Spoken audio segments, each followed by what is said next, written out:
Hi folks, welcome to ParaQuest UK. It's me, Adam, back with you for the weekly vlog, and slightly belated this week. The reason why kind of presented itself last couple of days, but worth talking about, I think.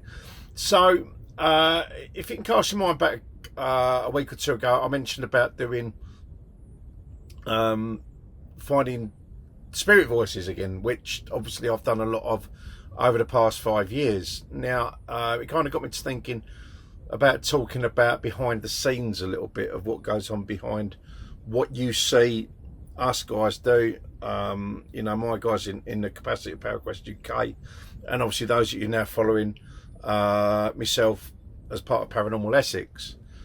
And obviously you guys only see that end product, what you see on here. The work that goes in behind it is quite involved. And yes, so I'll pick up on the spirit voices thing to begin with. Now, I've got like there's a folder where all my video stuff goes, be it from my cameras, my phones, you know, and I record all my ghost tube stuff that records, because the ghost tube app will record, and all the files that come off of that, they go onto my PC. So then what I have to do once that's done is I then have to put them into my video editor. I then have to put some headphones on and a listen, and I had about 20 odd files, I think. It's just stuff that was dotted around from different from different places I've been to, and there must have been a good 7 or 8 hours worth of footage, which in itself might not sound quite a lot, but when you've got to sit there and listen and concentrate for that amount of time, it really does take it out of you, all to get a few minutes worth of what I believe to be genuine spirit voices. So that means when I listen through, I've got to go back and double check that the voice that I heard was from neither myself, obviously it's quite easy to spot my own voice, any of my team on the ParaQuest videos. Likewise, more recent stuff when being out of Paranormal Essex, or as part of Paranormal Essex, is filtering out their voices, and the stuff I've done as crew for Ghost Hunter tours. So I've got to filter out the guest voices and then go back and go, right, that could well be a genuine spirit voice. It takes a lot of concentration, takes a lot of time. And yeah, as I said, I've had about 8 hours worth of footage to go from. I think I'm down to about 4 now, so we're getting there. But yeah, it does take a lot of concentration to do. And likewise when I do normal video editing. Now, unfortunately, Paranormal Essex, I don't do the video editing for Paranormal Essex. I do supply some of the video footage when I record from my own camera, but I don't edit it. That would be down to other guys involved as part of the team. With ParaQuest UK, this is my channel, so I'm responsible for the editing on here. And that in itself also takes a lot of time, because I need to condense down maybe an hour or two's worth of footage into something that's going to hopefully hold your attention and not drift away. So I like to try and keep a bit of continuity going, so you're not sitting there for ages watching while we set up, swear at each other and things like that, which, you know, I try and leave in the content where something's happening. And yeah, that in itself, and even then I have to be a little bit brutal with some of those bits. So yeah, there's a lot involved in just the editing process. So if you compare that to, now I've got 2 other channels, as you know. One still hasn't really activated as yet, but I will get there, honest. But my other one, Adam's Autos, I've got that going with the purchase of an old 34-year-old FZR 1000, a bit of a project I bought in. Now, when I do that, it is very, very simple, because literally all I'm doing is me with a few spanners, you know, and taking bits off or putting things on a bike. And that's very simple to edit. You know, I just cut out the bits where I'm poncing around doing, not doing anything interesting, and I just leave the bits in where I've changed something, you know. So that's quite easy. As I said, with the paranormal stuff, it's very different because, as I say, we've got to leave in. So leaving the stuff with this activity, whether it's cat balls or EMF meters or whatever that's going off, but not even just that. Again, you're still listening in the headphones for any spirit voices, any unusual noises, perhaps, and the other thing you're watching for is orbs. You know, so there's a lot involved in the process of editing. So yeah, that's part of it. The other side, which I know I've covered before, both on here and I've spoken about it, you know, as part of Paranormal Essex, and that's doing your homework on places that you want to visit. So again, I will thank the chat for giving me this book.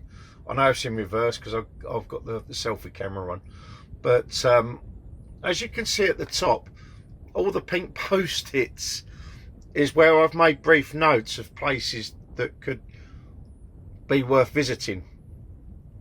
You know, that's the kind of thing I'm talking about. You do your homework, you do you do your detective work, you do your history. That's all involved if you want to do you know, in doing paranormal investigations.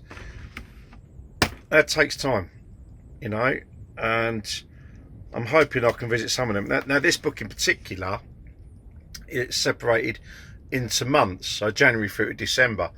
All them, it's just January. All right, I've still got another 11 months to read through, so it could be quite a few of them. So I hope that's given you a little bit of an insight into the background that goes into how we prepare, you know, and how we put these investigations together. You know, it's not just a case of, oh, I think I'll go there today and I'll, you know, and I'll take a camera and an EMF meter. I've got 2 boxes, I think, of items that can be used for you know, for spirit detection and interaction. And I'll do another video on that one day of all the equipment I'm currently my up to date. Cool, I'm going to try and get my teeth in. I will do a video one day and show you exactly where I'm at with all the equipment I now possess, because I know there's a lot of you have subscribed over the years, but you know, there's a few of you that have been with me from the start, and you're still watching, and I thank you very much for that. You know, I wouldn't be here without you guys. You know, and those that have joined more recently, fantastic. Go over my old content and you see what I'm talking about. Now, when I first started this, I literally went out, it was me and Kira, and I literally went out with a GoPro 3 Plus Black, a couple of cheap lights from China, a cheap shotgun mic from China, a K2 EMF meter, and I had the Necrophonic. Actually, I've still got the Necrophonic out, and one day I'm going to use it again because it's actually quite good. But again, I'm going slightly off piste with the Necrophonic app. That I found that works better when you're going over the video footage after you've recorded, because then you can take the time and listen for words and things, and you tend, and I have found I've been able to construct full sentences out of what I get through Necrophonic. So it's quite a good app. It's like 11 quid. But yeah, so when I first went out, it was with this old GoPro 3 Plus, couple of lights, an EMF meter, and the Necrophonic app on my phone. That's it. Now I've got night vision Sony camcorders. I've got a Canon EOS 6 SLR, you know, which also does video. You know, I've got 2 boxes of ghost hunting equipment. I mean, the last purchase I did was for a new ghost box, a ghost music box. You know, that is triggered with movement, and it sets off a little music box. So that was my latest purchase. The previous one had packed up, so yeah, I had to look around and get another one. So there's that. You know, I bought a PSB 11 recently. That, you know, the pretty much the go-to spirit box. You know, the spirit radio box thing. I've just bought one of them. So yeah, at some stage I'll go back over the equipment I've got and give you some idea on where we're at right now. And of course you'll see a fair bit of that gear when we go out with Paranormal Essex. So I hope that kind of gives you an insight into what's involved, and you might, hopefully you'll be able to appreciate, you know, how much work we guys do. You know, often for not many, you know, at the moment my views are struggling a little bit. Hopefully we can get that back up again. We are getting back out this Saturday, fingers crossed, to do some more filming as part of ParaQuest UK.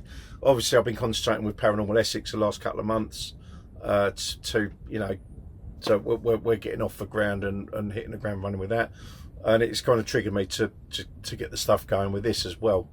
And yeah, so we're going to get out Saturday. I'll probably give you more details on what we did on the Monday on the following vlog. Yeah, it will be, yeah. And I forgot what else I was going to say then. Yeah, it's just gone. Sorry. So yeah, oh my god, that's just gone. My mind just stops every so often. Oh yes, that was it. Yeah, going back to the content for this channel, I think I still might have one more bit to go out on here. I'm not quite sure. I'll have to double check. But yeah, so we're going to get back out on Saturday. I've got a list of sites that we need to visit as ParaQuest UK. Hopefully we can get the ball rolling for that from this weekend, and hopefully I should get the editing done for the Voices of the Dead as well. As I said, I've still got about 4 hours worth of videos to go through, but I hope to get that done this week, and that'll be up in due course. Well, I'm going to leave it there because I've got my dinner on the stove, and yeah, I'm a bit hungry. So anyway, I'm going to wish you lot love and light. God bless a lot of you, and we will see you on the next bit of content. Thank you very much. Bye bye.